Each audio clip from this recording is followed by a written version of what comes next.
한없이 또다 한없이 또다 한없이 또다 샘솟듯 하는 피원세 한없이 또다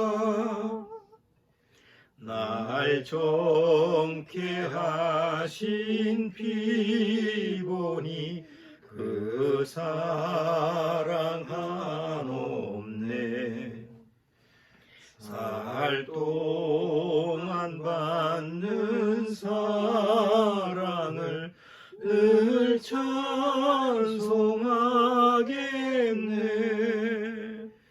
늘 찬송하겠네 늘 찬송하겠네 살 동안 받는 사랑을 늘 찬송하겠네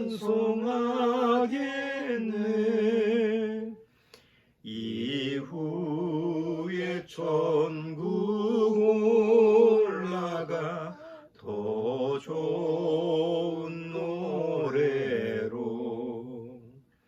날 구속하신 은혜를 늘 찬송하겠네 늘 찬송하겠네 늘 찬송하겠네 날 구속하신 은혜를 늘 찬송하겠네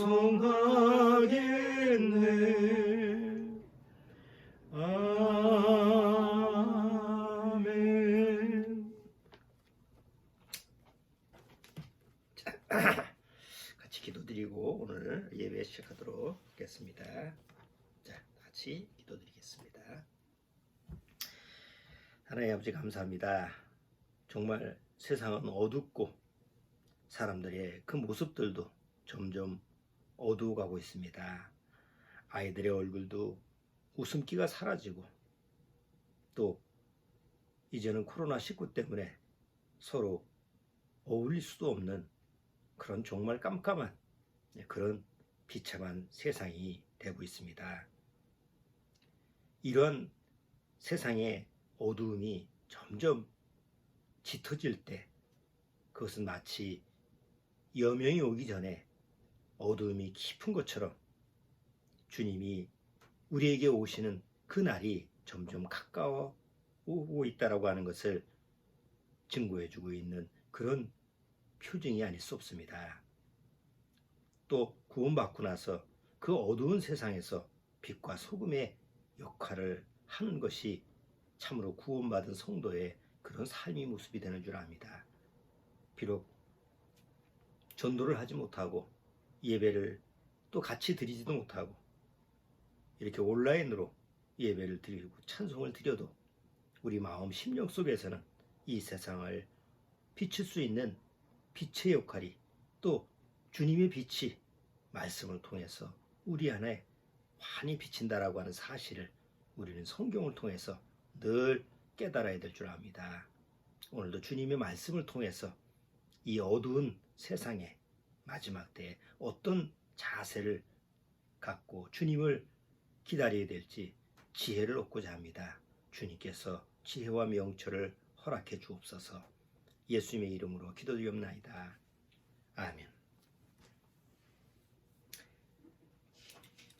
자, 오늘은 본문 내용을 마태복음 25장 1절서부터 13절까지의 내용을 같이 한번 읽어보도록 하죠. 아주 우리가 많이 알고 있는 열처녀의 비유 그 기록이 여기 되어 있습니다.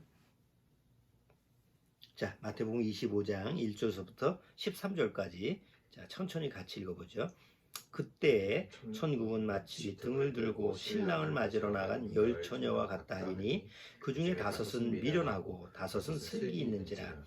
미련한 자들은 등을 가지되 기름을 가지지 아니하고 슬기 있는 자들은 그릇에 기름을 담아 등과 함께 가져갔더니 신랑이 더디오므로 다 졸며 잘세. 밤중에 소리가 나되 보라 신랑이로다 맞으러 나오라 하매 이에 그 처녀들이 다 일어나 등을 준비할세. 미련한 자들이 슬기 있는 자들에게 이르되 우리 등불이 꺼져가니 너희 기름을 좀 나눠달라 하거늘 슬기 있는 자들이 대답하여 가로되 우리와 너희의 쓰기에 다 부족할까 하노니 차라리 파는 자들에게 가서 너희 쓸 곳을 사라 하니 저희가 사러 간 동안에 신랑이 오므로 예비하였던 자들은 함께 혼인잔치에 들어가고 문은 닫힌지라. 그 후에 남은 처녀들이 와서 가로되 주여 주여 우리에게 열어주소서. 대답하여 가로되 진실로 너희에게 이르노니 내가 너희를 알지 못하노라 하였느니라. 그런즉 깨어있으라. 너희는 그 날과 그 시를 알지 못하느니라. 자, 오늘은 열처녀 비유 지금 읽었던 그 내용에 그 내용을 전체적으로 좀 설명하려고 하는 것이 아니라 그 중에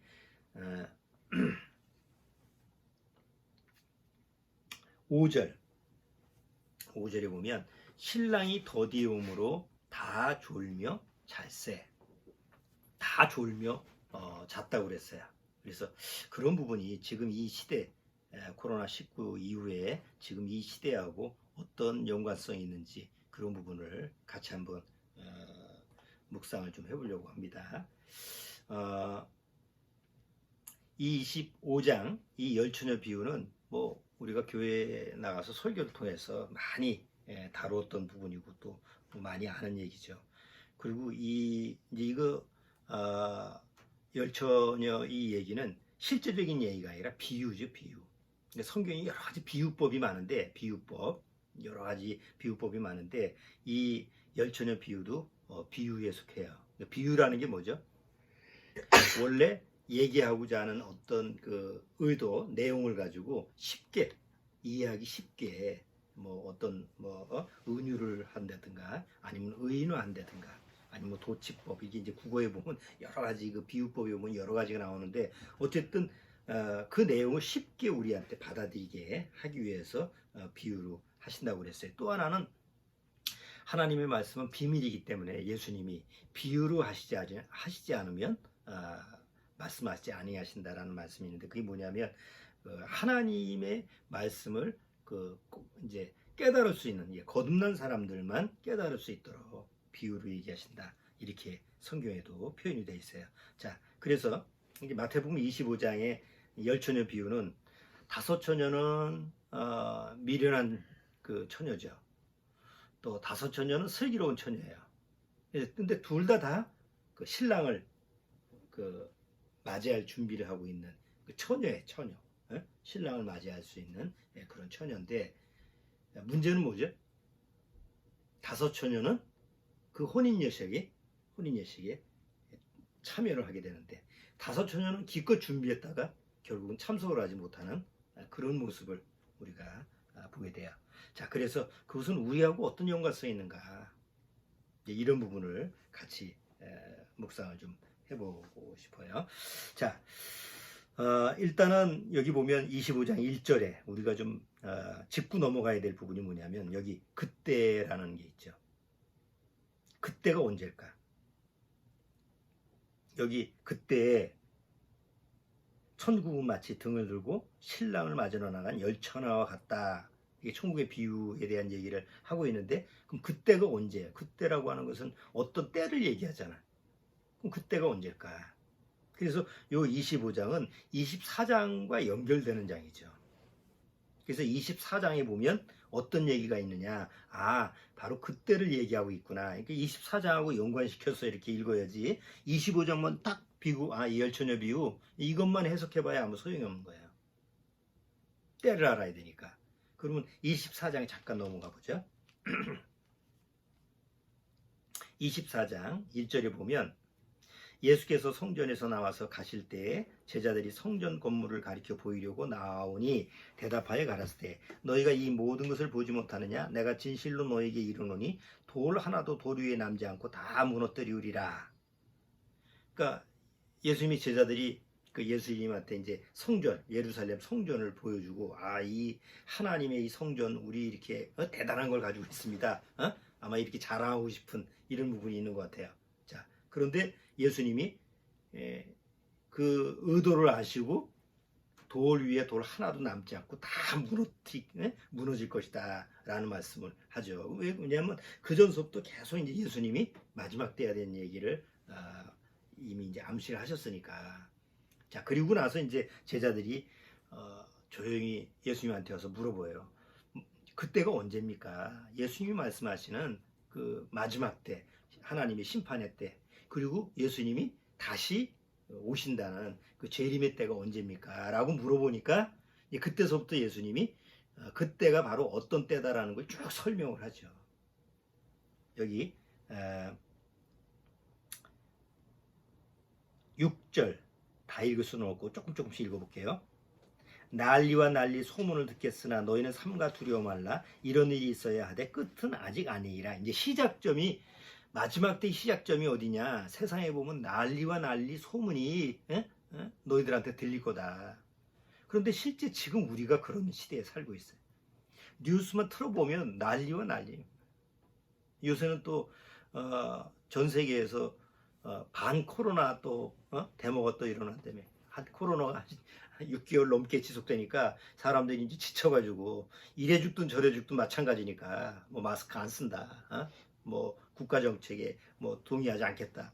우리나라도 그렇게 될지 그건 모르겠어요. 어쨌든 막 전 세계 곳곳에서 난리가 이제 그 소문이 그냥 다 들리는 거예요. 이런 부분을 우리 지금 이 시대하고 이렇게 매치가 되는 것 같아요. 자, 그리고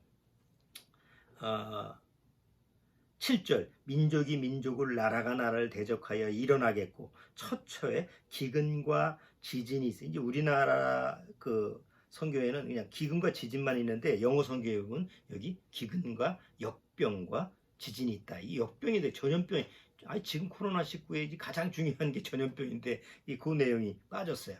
그래서 기근과 지진 그리고 역병 전염병이죠. 지금 코로나19가 있으리니 이 모든 것이 뭐의 시작이네?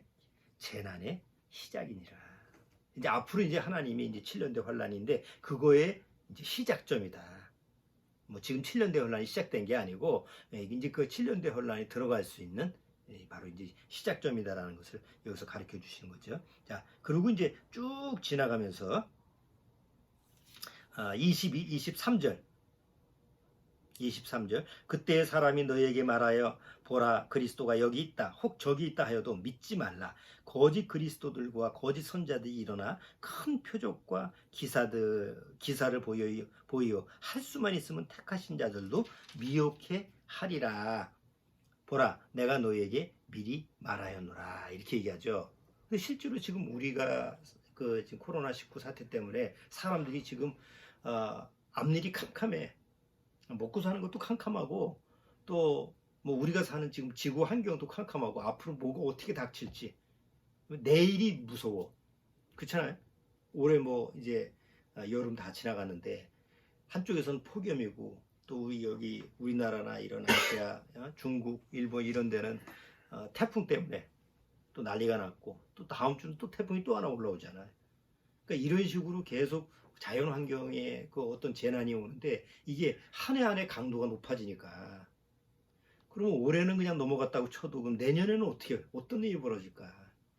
그러니까 사람들 마음속에서 점점 그런 것이 이제 두려워지는 거예요. 두려움. 근데 이런 두려운 마음을 사람들이 가지고 있을 때 그 두려움을 먹는 이 거짓 종교인들이 나오는 거예요. 역사적으로 보면 그러잖아. 사람들을 미혹해하는 그런 이제 종교를 이용을 해서 사람들을 미혹하는 그런 사람들이 이렇게 계속 나오는데 지금 마지막 때에 그런 사람이 더 많이 나온다는 거예요. 그러니까 이거는 뭐 요새 나오는 것처럼 뭐 거짓된 얘기다. 뭐 아니면 뭐 여러 가지 뭐 해석을 해가지고 뭐 나를 쫓으라 그러면 사람들이 또 거길 쫓아서 또 미혹해하는 사람. 우리가 정치적인 그 여기서 종교를 가지고 정치적으로 이용하는 사람들 보면 거기 추종하는 사람들 봐봐. 아니 어떻게 그 많은 사람들이 그렇게 쫓아다니지? 우리가 이해가 안 되는데 그런 일이 있잖아요. 그러니까 그런 일이 이제 점점 더 많이 일어난다는 거죠. 자, 그래서 예수님이 보라, 내가 너에게 미리 말하였노라. 내가 미리 말했다. 그런데 실제로 우리가 지금 그것을 경험하고 있는 거예요. 자, 그러면서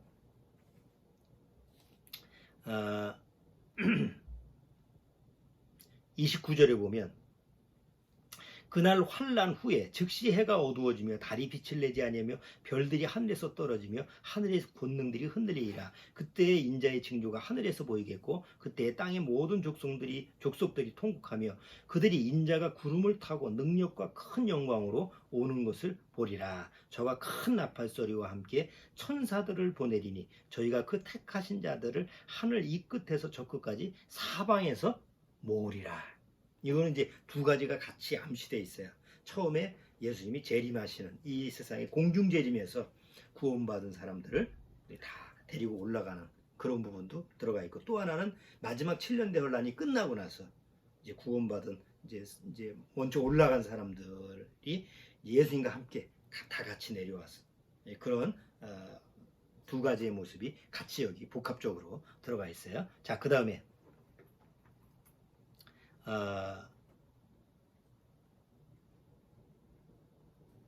36절. 그러나 그날과 그때는 아무도 모르나니 하늘의 천사들도 아들도 모르고 오직 아버지만 아시니라.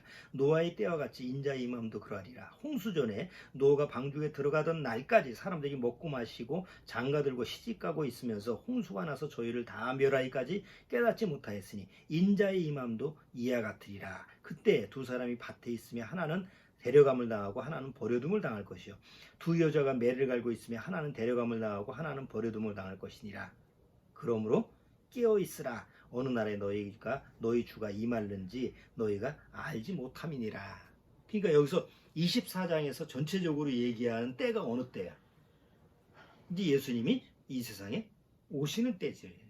그러니까 공중재림하는 때, 또 7년 뒤에 이 세상에 왕권을 가지고 이제 재림해서 오시는 때, 이렇게 오시는 때, 그게 마지막 때예요. 자, 그래서 25장이 뭐예요? 그때, 바로 그때 예수님이 오셔서 마지막 심판을 할 그때에 천국은 뭐와 같냐? 바로 열처녀의 그 모습과 같다. 그러면 열처녀의 모습은 뭐냐? 두 종류의 사람이 있다는 거죠. 그때. 그럼 한 사람은 한쪽 부류는 뭐예요? 한쪽 부류는 하나님 아버지의 뜻대로 혼인 예식에 동참하는, 혼인 예식에 참여해서 그 신랑이신 예수님과 혼인 예식을 하는 그 처녀가 있고, 또 하나는 다 준비했는데도 불구하고 어리석어서 결국은 참석하지 못하는, 문이 닫혀서 들어가지 못하는 그런 어리석은 안타까운 그런 처녀가 있다. 그러니까 뭐라고? 그러니까 열처녀의 비유 가장 핵심적인 그 주제는 뭐예요? 맨 끝절에. 그러니까 깨어 있어라. 왜? 그날과 그 시는 알지 못하기 때문에 깨어 있어야 된다라는 것이 이제 가장 주 초점이에요. 그러니까 이 초점이 지금 우리한테 적용되려면 우리한테도 마찬가지라는 얘기지. 조금 더 이 열처녀 비유를 좀 우리가 더 이해하기 쉽게 받아들이려면 이스라엘 민족의 그 혼인 예식을 좀 한번 이해를 해야 돼요. 우리하고 좀 혼인 예식이 조금 다른데, 이스라엘의 혼인 예식은 앞으로 그 예수님과 구원받은 성도들이 결혼하는 모습, 혼인 예식하고 하는 모습하고 같은 모습으로 돼 있어요. 그러니까 하나님은 어떤 일을 행하실 때 모든 것이 앞과 뒤가 모든 것이 다 이렇게 맞춰지죠. 성경도 이렇게 딱 맞춰지는 것처럼. 그러니까 이스라엘 민족의 혼인 예식, 결혼인데 이것도 그냥 혼인으로 끝나는 것이 아니라 앞으로 하나님이 계획하신 하나님의 계획의 한 그 이미지라는 거지. 미리 보여주는 어떤 그 모델이라는 거예요. 아, 너희들이 이렇게 될 거다. 그냥 결혼만 하고 끝나는 게 아니라 앞으로 이런 일이 있을 거다라는 것을 결혼이라는 혼인 예식을 통해서 유대인들한테는 가르쳐 주는 거예요. 그럼 혼인 예식이 어떻게 진행이 되냐면 일단 내가 마음에 드는 처녀가 있어. 마음에 드는 사람이 있어. 그러면 그 마음에 드는 그 처녀를 구하기 위해서 지참금을 가지고 있어야 돼. 신랑이. 뭐 지참금이 얼마 정해져 있는 게 아니에요. 자기 그 역량에 맞춰서. 나는 가난하다 그러면 가난한 만큼 뭐 부자만큼 그러니까 돈 주고 사는 게 아니에요. 돈 주고 사는 개념이 아니고 신부를 값주고 이렇게 얻어오는 것을 하는 거예요. 자기 사정에 맞게. 그래서 지참금을 준비해서 신랑 아버지한테 가서 내가 마음에 드니까 이제 결혼을 했으면 좋겠습니다. 나한테 주세요. 그러면 이제 신부의 아버지가 그래 좋다. 그러면 내 딸을 줄 테니까 혼인 예식을 해도 좋다라고는 허락을 받아. 그럼 허락을 받으면 이제 약혼식이 진행되고 약혼식이 이제 증서를 써. 증서를 이렇게 쭉 써요. 이게 첫 번째 단계야. 자, 이 첫 번째 단계는 뭐의 모형이냐? 예수님이 이 세상에 오셔서 자기의 신부를 구하기 위해서 십자가에서 신부 될 사람의 죄의 값을 자기 몸으로 하나님 앞에 드려지는 거예요. 그래서 그것을 구속이라고 하는 거예요. 대속. 구속, 대속이 공통점이 뭐예요? 값주고 사는 거예요. 그냥 사는 게 아니야.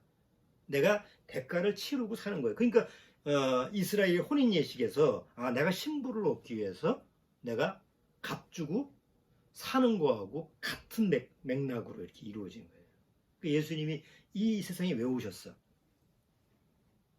이 세상에 오신 이유가 뭐예요? 자기의 신부를 구하기 위해서 온 거잖아.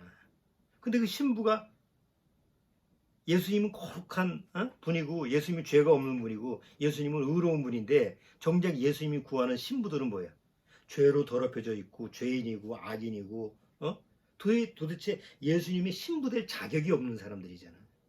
그러니까 예수님이 친히 오셔서 자기의 신부를 맞이할 때 신부를 구해야하는데 내 마음에 들어. 내가 내 신부로 해야 돼. 그런데 죄의 문제가 있기 때문에 성품이 달리기 때문에 그러니까 결혼을 하고 싶어도 못하는 거잖아. 그러니까 예수님이 친히 오셔서 자기의 몸으로 자기의 피로 신부 될 사람들을 죄를 깨끗이 해결해서 예수님과 똑같은 성품을 만들어주는 거예요. 그래서 거듭나게 하는 것이 십자가에서 거듭나게 해서 예수님과 똑같은 거룩한 성품, 예수님과 똑같이 죄가 없는 의로운 성품, 똑같은 그런 부활체의 모습, 그런 모습으로 바꿔주시고 그 다음에 신부로 사는 거예요. 그리고 하나님 아버지 앞에서 뭐라고 하는 거예요? 증서를 쓰는 거지. 예? 아버지, 내가 내 몸을 희생해서 내 피로 내 신부를 위해서 몸값을 치렀습니다. 이제 나처럼 거룩하게 됐으니까 결혼을 허락해 주세요. 그 아버지가 뭐예요? 허락도장을 찍는 거죠. 그게 뭐예요? 성령의 인침이에요. 도장 딱 찍어서 그래, 네 결혼을 허락해 줄게. 그리고 이 두 번째 단계가 하는데 두 번째 단계가 뭐냐면 바로 결혼식이 이루어지잖아요. 이스라엘 민족은 1년 정도의 유예 기간이 있어요. 그럼 1년 정도의 유예 기간은 왜 필요하냐? 신랑이 신부를 위해서 집을 구하는 거예요. 집을 1년 동안 집을 마련하는 거예요. 그런데 예수님이 부활하시기 전에 예수님이 제자들한테 뭐라고 했어요? 내가 너희를 위해서 처소를 준비하러 가느라. 요한복음에 그렇잖아. 내가 너희보다 먼저 가서 처소를 준비하러 갈 테니까. 그리고 내가 너희를 처소를 준비하면 어떻게 하라고? 너희를 그러니까 와서 다시 데리고 갈 거다라는 약속을 했거든. 그게 이스라엘 민족의 혼인 예식에서 한 1년 정도의 유예 기간이에요. 그리고 이제 3단계가 뭐냐? 아버지가 이제 한 1년 정도 지나서 날짜가 되면 집이 구해지면 아버지가 그 아들 보고 너 가서 신부 데려와. 그러면 이제 세 번째 신랑이 와가지고 신부를 데리러 가는 거예요.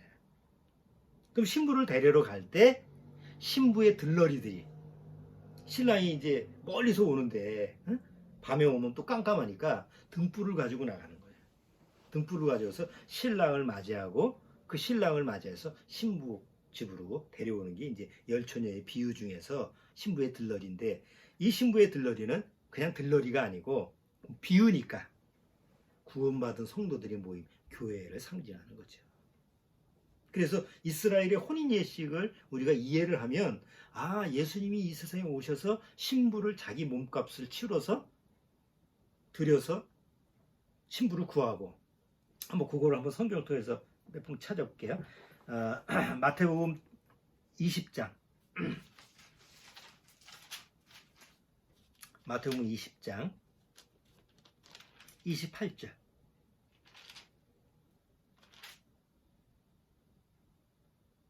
자, 마태복음 20장 28절 같이 읽어보죠. 인자가 온 것은 섬김을 받으려 함이 아니라 도리어 섬기려 하고 자기 목숨을 많은 사람의 대속물로 주려 함이니라. 이 대속물이 뭘까? 네? 대속물이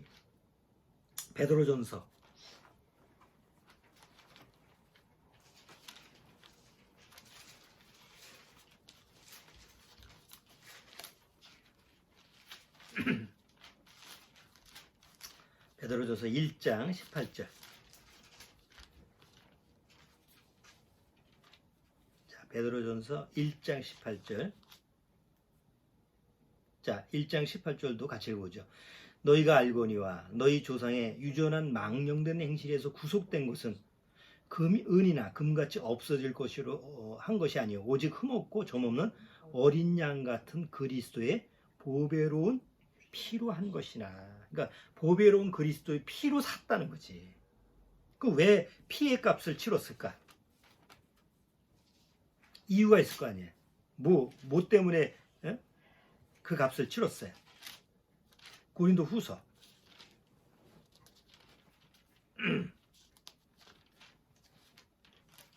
자, 11장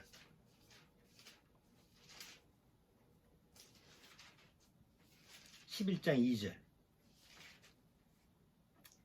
11장 2절 같이 읽어보죠. 내가 하나님의 열심으로 너희를 위하여 열심나노니 내가 너희를 정결한 처녀로 한 남편이 그리스도께 드리려고 뭐야? 중매함이로다. 그러니까 복음을 전도하는 것은 한 신랑이신 예수님을 신랑으로 맞이하게 하기 위한 정도의 전도가 그걸 가르쳐 주는 거잖아요. 바로 그 당신의 신랑이 유일하신 한 사람이신 예수님을 당신의 신랑이기 때문에 그 신랑이 이 세상에 오셔서 당신의 죄값을 친히 당신의 피로 하나님께 드렸습니다. 이 사실을 믿으면 당신은 누구의 신부가 된다는 거예요?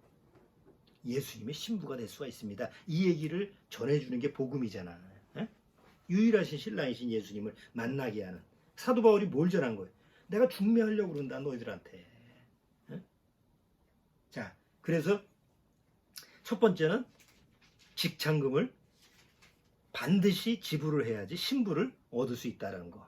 그래서 예수님이 우리는 값을 치를 수 없는 대속, 그 구속의 그 은혜로 나를 신부 삼아 주셨어.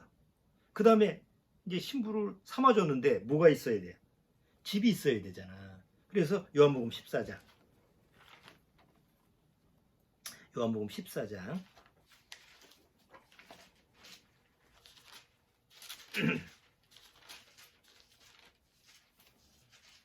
14장 2절 14장 1절 2절 같이 읽어보죠. 너희는 마음에 근심하지 말라. 하나님을 믿으니 또 나를 믿으라. 내 아버지 집에 거할 곳이 많도다. 그렇지 않으면 너희에게 일렀으리라. 내가 너희를 위하여 처소를 예비하러 가노니 가서 너희를 위하여 처소를 예비하면 내가 다시 와서 너희를 내게로 영접하여 나 있는 곳에 너희도 있게 하리라. 왜 예수님이 굳이 가서 처소를 예비할까? 우리가 신부가 있어야 될 집을 마련하겠다는 거죠. 그러니까 혼인 예식하고 같이 맞물려 가는 거예요. 그리고 세 번째는 뭐예요? 집을 준비하는 그 시간이 다 끝나면, 아니 직접 뭐 예수님이 무슨 집을 준비한다는 게 아니잖아. 비유니까. 그러니까 신부, 마지막 예수님의 신부, 이방인들 중에서 마지막 구원받는 사람이 차면 더 이상 이제 기다릴 필요가 없으니까 아버지가 아들에게 가라. 내려가서 내 신부들을 다 데리고 와라. 이제 혼인 예식을 치러야 되겠다. 어? 그게 이제 세 번째라는 거지. 그리고 이제 신랑이 딱 왔는데, 어? 신랑이 이제 공중전에서 딱 오면 누가 가야 돼? 신부들이 마중해야 되잖아. 그런데 여기는 이제 문제가 하나가 뭐예요? 신부 쪽에서는 언제 어느 때 올지를 모르겠다는 거지. 그래서 이제 기다리다가 지쳐가지고 졸다가 자는 거예요. 자, 우리가 그런 경험을 하잖아. 집에서 뭐 남편이 밖에 나갔는데 12시가 지나도 안 와. 전화 연락도 없어. 그러면 아내가 기다리다가 졸다가 자. 자식이 아니 시간이 돼도 안 들어와. 요새는 핸드폰이 있으니까 뭐 그렇진 않지만 옛날에 핸드폰도 없고 아무것도 없으면 그냥 걱정만 되잖아. 안 올 때까지. 근데 너무 지쳐가지고 기다린 게 지쳐서 졸다가 자. 우리가 그런 경험이 있듯이 신부가 신랑을 애타게 기다리다가 너무 지쳐서 졸다가 자는데 이 졸다가 자는 게 미련한 그 처녀만 잤던 게 아니고 슬기로운 처녀들도 똑같이 졸고 잤다는 거지. 그치? 공통점이 다 졸며 잘세. 그 뭐예요? 그만큼 신랑이 더디오셨다는 거예요. 그 때를 기다리는 사람들이 너무 지쳤다는 거예요. 근데 난 지금이 그런 때가 아닌가 싶어요. 정작 구원받은 사람들도 지쳤잖아. 그나마 전에 우리가 구원받고 나서 모임 갖고 교회에서 매주 예배를 드리고 찬송을 하고 교제를 나누고 이렇게 하면 그나마 기다리는 시간이 그냥 한 주 한 주 이러다가 오시면 되겠지.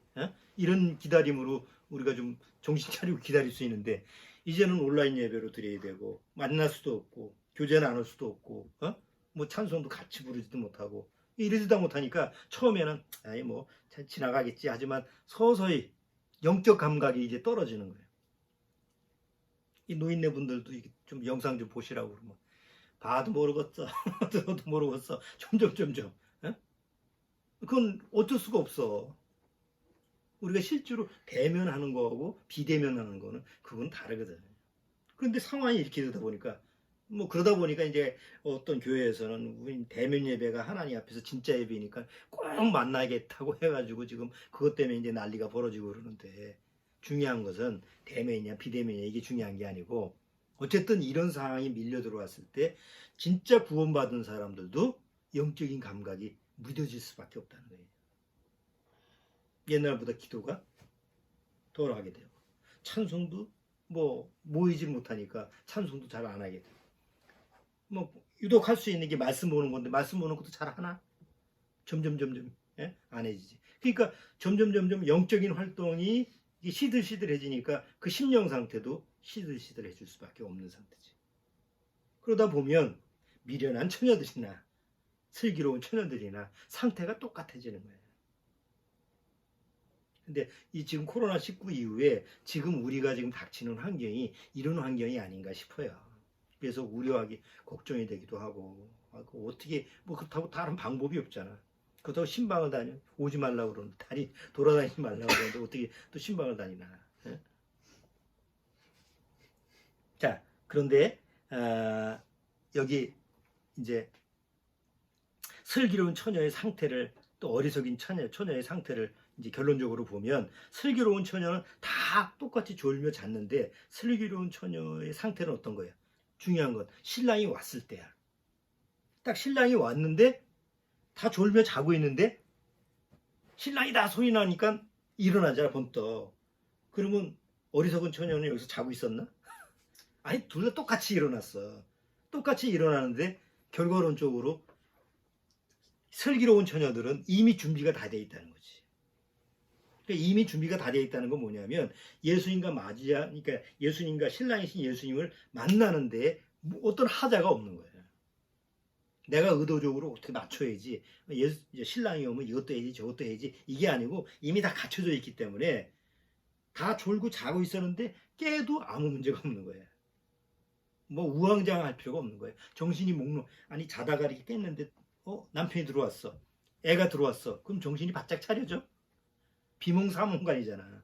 비몽사몽간이지만 뭐야? 맞이할 수가 있자. 그러니까 슬기로운 처녀는 이미 그 심령 안에 성령이라고 하는 것이 항상 같이 살아있는. 나는 지치고 졸고 자도 그 안에 성령님, 내 안에 성령님은 나하고 같이 자는 게 아니잖아.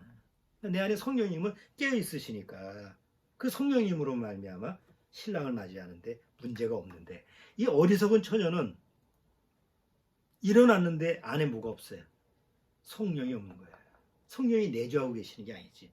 그러면 이런 사람들이 보통 삶의 모습은 뭐냐면, 성령이라고 하는 것이 내 안에 있는 게 아니라 필요할 때마다 구하는 거예요.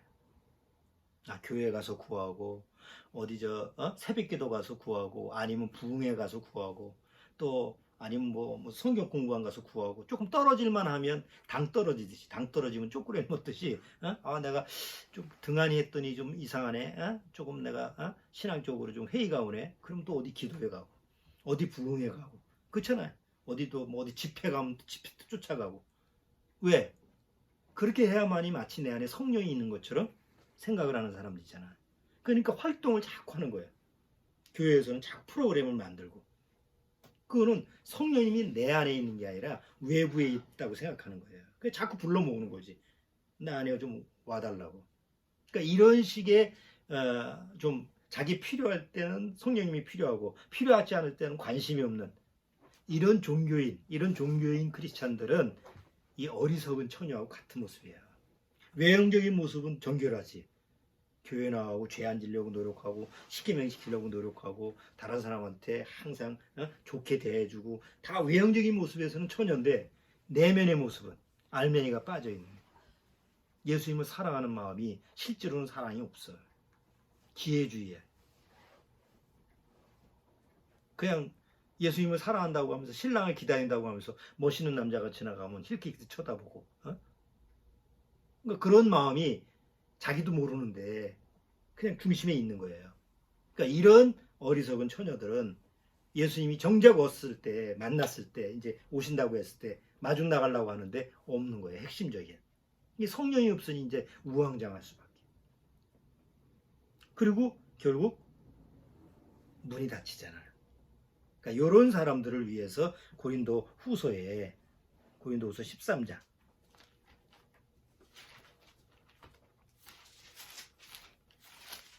고린도 교회에 보면 이런 사람들이 제법 있었던 것 같아요. 그래서 고린도후서 13장 5절에 보면 사도 바울이 경계의 말씀으로 여기다 해놓은 거죠. 자, 고린도후서 13장 3절. 이는 그리스도께서 내 안에서 말씀하시는 증거를 너희가 구함이니 저가 너희를 향하여 약하지 않고 도리어 너희 안에서 강하시느니라. 그리스도께서 약하심으로 십자가에 못 박히셨으나 오직 하나님의 능력으로 살으셨으니 우리도 저희 안에서 약하나 너희를 향하여 하나님의 능력으로 저와 함께 살리라. 너희가 믿음에 있는가 너희 자신을 시험하고 너희 자신을 확증하라. 너희가 스스로 알지 못하느냐? 너희 자신을 증거하라. 예수 그리스도께서 너희 안에 계신 줄을 너희가 스스로 알지 못하느냐? 그렇지 않으면 뭐예요? 너희가 버리운 자이라. 너희 자신을 확증하라라고 하는 것은 증거를 가지고, 증거를 대라. 프루브라. 증거의 증거. 그러니까 증거를 가지고 있어야 돼. 그렇잖아. 뭐 범인한테 너 범인이다, 죄인이다라고 하면 증거를 대야 되잖아. 내가 가지고 있는 어떤 진실을 이렇게 그 사람한테 얘기하려면 증거를 가지고 대해야 되잖아. 그러니까 하나님 앞에서 내 믿음에 대한 증거를 가지고 있으라. 그 믿음에 대한 증거는 성령의 확증이 있어야 돼. 성령의 인침이 있어야 돼. 성령의 인침이라는 건 하나님의 허락 도장이 있어야 된다는 거지. 아무 믿음이나 그냥 그게 인정되는 게 아니고. 그래서 구원받은 사람, 거듭난 사람은 성령의 인침으로 온 믿음이 있기 때문에 그 믿음이 그리스도의 영이 내 안에 계시다, 성령이 계시다라고 하는 걸 증거한다는 거죠.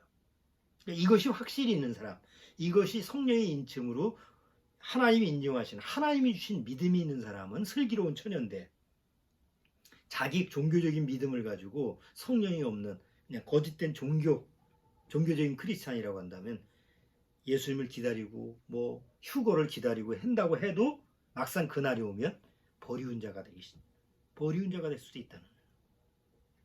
그러니까 뭐예요? 결론적으로 깨어있으라고 하는 것은 좀 하나님의 말씀 앞에서 자기의 믿음, 자기의 신앙을, 자기 구원을 늘 점검해 보라는 거지.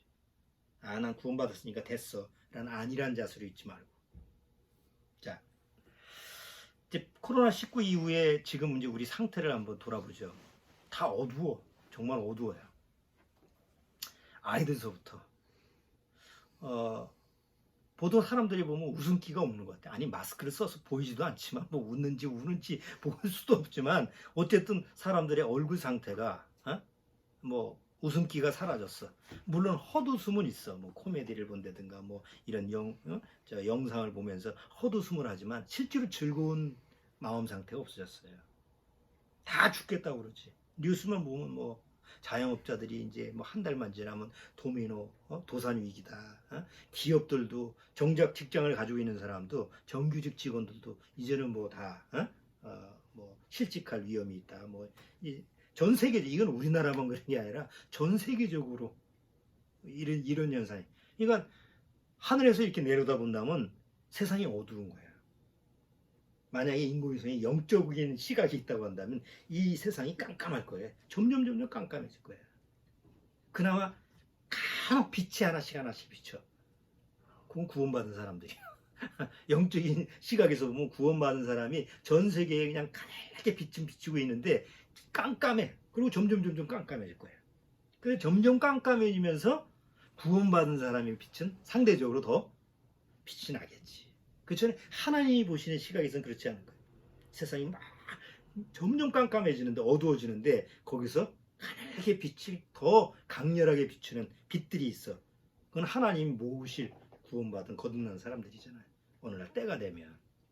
자, 그래서 이제 점점 어두워지는데 이제 문제는 뭐냐면 정작 구원받은 사람들도 그 빛을 점점 이게 세상 환경에 지금 가려지는 거예요. 마치 빛이 없어지는 게 아니라 구름이 가려지듯이. 아까도 얘기했다지만 정작 만나지도 못하지. 만나서 교제를 나누고 말씀으로 서로 교제 나누면서 이렇게 해야만이 우리가 하나님 백성된 사람으로서 또 기쁨을 누리고 즐거움을 누리고 같이 찬양을 부르면서 우리가 이게 주님 안의 공동체다. 같이 또 식사를 하면서 이게 같은 떡과 살을 예수님의 살과 떡을 이렇게 나눠 먹는 이런 걸 매주 우리가 기념을 하고 있었는데 그걸 못 하니까 처음에는 뭐 이런 나름대로 지내지겠지 하는데 한 달, 두 달, 지금 6개월, 지금 7개월, 이제 1년 지나면 정작 구원받은 사람들도 영적인 감각이 무뎌질 수밖에 없다는 거지. 그러면 아까 열처녀 비유에 슬기로운 5처녀처럼 또 졸고 갇히지 않은 그런 분위기가, 그런 모습이 지금 이제 재현되고 있는 것 같아요. 자, 그랬는데 그럴지라도 뭐라고 했어요? 마지막에 그러니까 깨어있으라. 그거는 지금 이런 시대는 당연히 온다. 그리고 점점 더 심각해졌다. 그렇다고 해서 다 같이 졸고 자는데 동참하지 말고 깨어있으라. 그래서 성경에 보면 계속 깨어있으라는 경고의 말씀을 계속 반복해서 해줘요. 그것만 보고 우리가 마치도록 할게요.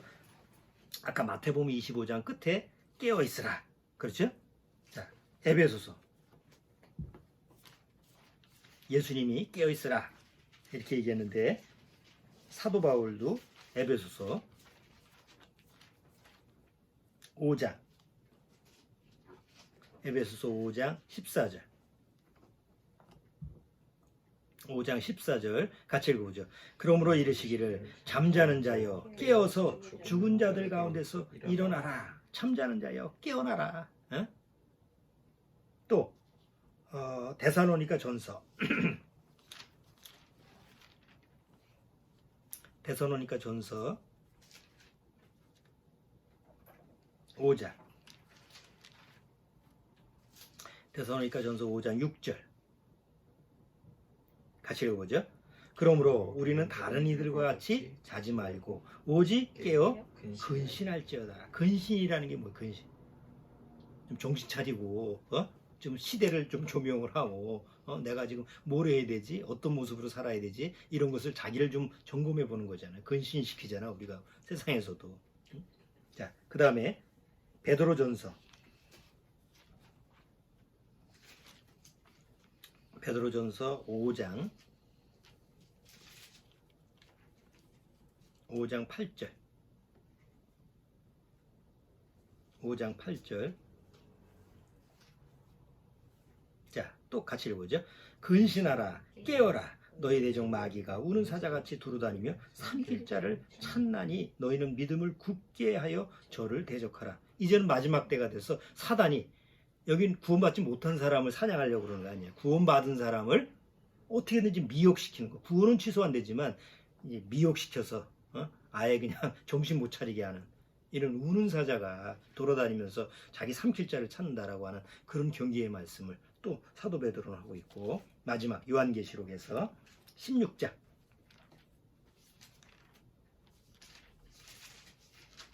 요한계시록 16장 15절. 자, 요한계시록 16장 15절 같이 읽어보죠. 보라 내가 도적같이 오리니 누구든지 깨어 자기 옷을 지켜 벌거벗고 다니지 아니하며 자기의 부끄러움을 보이지 아니하는 자가 복이 있도다. 이게 이제 7년대 환란 속에서 지금 이루어지는 계속 하나님의 재앙이 세상에 퍼붓고 있는데, 여기 깨어서 그런 상황이라도 깨어서 자기의 벌거벗음을 보이지 않는 사람이 복이 있도다라는 얘기를 하잖아요. 물론 우리는 7년대 환란을 들어갈 필요가 없지만 지금 이제 7년대 환란이 시작되기 이제 즈음, 언제 시작될지 모르지만 그런 즈음에 우리가 하나님 앞에서 어떤 자세로 하루하루를 살아가야 될까? 세상 사람들은 지금 하루하루 살아간다는 게 사실 의미가 없어.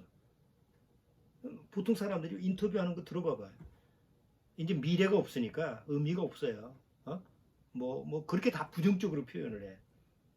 구원받은 사람도 마찬가지지. 구원받은 사람이라고 뭐 미래가 있나? 어차피 세상을 바라보면 깜깜한데. 그런데 구원받은 사람은 그럴수록 뭐가 더 간절해지는 거야. 아, 빨리 주님이 빨리 오셔서 나 데려갔으면 좋겠다. 빨리 그곳에 가고 싶다. 다른 게 없어. 뭐 더 이상 뭐 세상에서 내가 이제 조금 있다가 돈 벌어서 세계 여행을 해야지. 뭐 비행기도 못 따라 다니는데 무슨 세계 여행? 어디 가서 뭘 해야지. 뭐 어디 가지도 못하는데 뭔 사업을 해야지. 다 망했는데 뭔 사업을 해? 그러니까 아무것도 할 거 없어. 실제로 할 것도 없어. 여건이 주어진다고 해서 한다고 해도 할 것도 없고. 그러나 다만 구원받은 우리는 이 세상에서 주어진 대로 성실하게 살아가면서 마음은 더 간절해지는 거죠. 아, 주님이 오실 때가 정말 가까워졌으니까 빨리 주님이 오셨으면 좋겠다. 그리고 주님이 빨리 데려가셨으면 좋겠다.